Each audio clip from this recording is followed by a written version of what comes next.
eu já vou começar aqui puxando um assunto que a gente estava comentando, que é sobre os desafios da LGPD.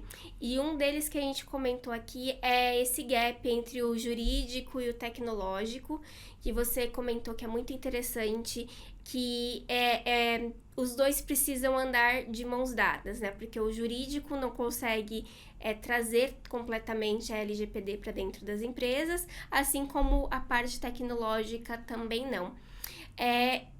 Esse talvez seja um dos maiores desafios, né, para as empresas enxergarem, para os auditores enxergarem, e explica um pouquinho, né, para a gente esse lado, e também quais outros desafios que você vê mais encontra para as empresas entrarem em conformidade com a LGPD. Ainda a gente tem aí uns 5, 6 anos de implementação, vamos dizer assim, efetivas. Ela entrou em vigor em 2018, mas efetivamente em 2020, né? Então, assim, é um bom tempo, mas mesmo assim ainda tem muitas empresas que não estão completamente em conformidade, né? Isso, perfeitamente. A lei, ela foi publicada em 2018, ela entrou em vigor em 18 de setembro de 2020. 18 de setembro é uma data muito importante, não é só por causa da entrada em vigor da lei, como também é meu aniversário. Então, é uma data inesquecível. Você não esquece. Não dá para esquecer. E eu sempre digo que a Lei Geral de Proteção de Dados é você entender a jornada do dado. Então, quando você tem uma jornada, você tem 4 pontos principais, Vitória, que você começa com a coleta do dado.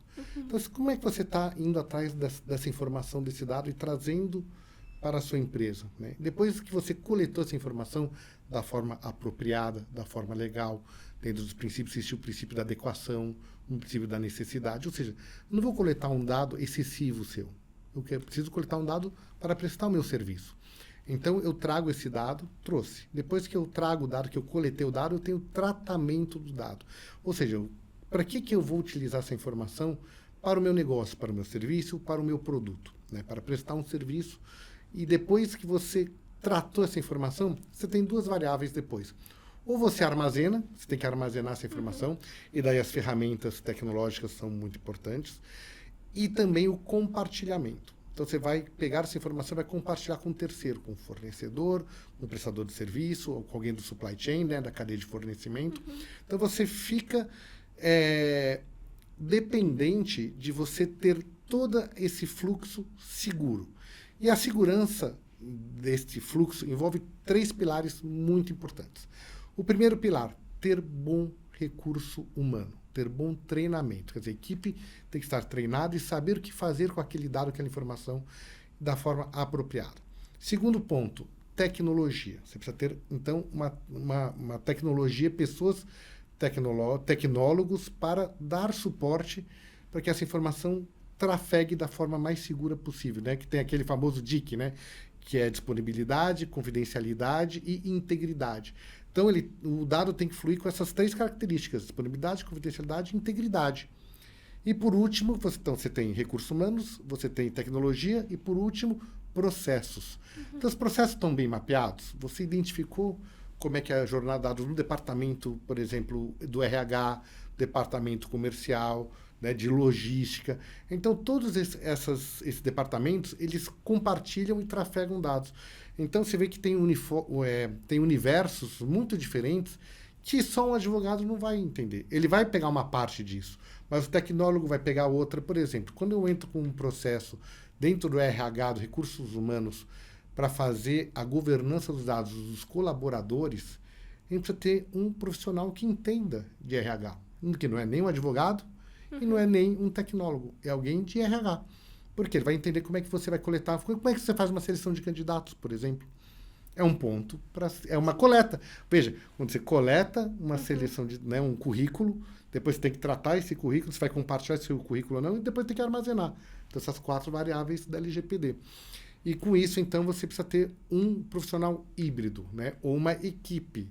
Não adianta você ser só um advogado, não adianta ter só o tecnólogo, não adianta ter só a pessoa de RH, uma pessoa comercial, né, do comercial, para entender como é que o comercial, como é que você como é que você prospecta. Minha prospecção, eu faço enriquecimento de base de dados. Mas que dados você está enriquecendo? Né? Da onde você está buscando essas informações? Você está indo na Praça da Sé, aqui no centro da cidade, comprando uma base de dados, né, com e-mail, ou você está coletando essa informação da forma apropriada? Porque devemos lembrar que você disparar uma mensagem sem o consentimento de uma pessoa, sem ela te conhecer, isso é um spam, isso é uma infração de dados. A primeira sanção da Agência Nacional de Proteção de Dados mudou, era autoridade, mudou para a Agência Nacional de Proteção de Dados, a NPD. A primeira sanção disciplinar dela foi para base de dados, lá em Ubatuba, aqui no interior de São Paulo, no litoral, que era uma base de dados para eleição. E aí diz o seguinte, era uma base de dados que não tinha consentimento dos eleitores e aquela empresa também não tinha o encarregado de dados.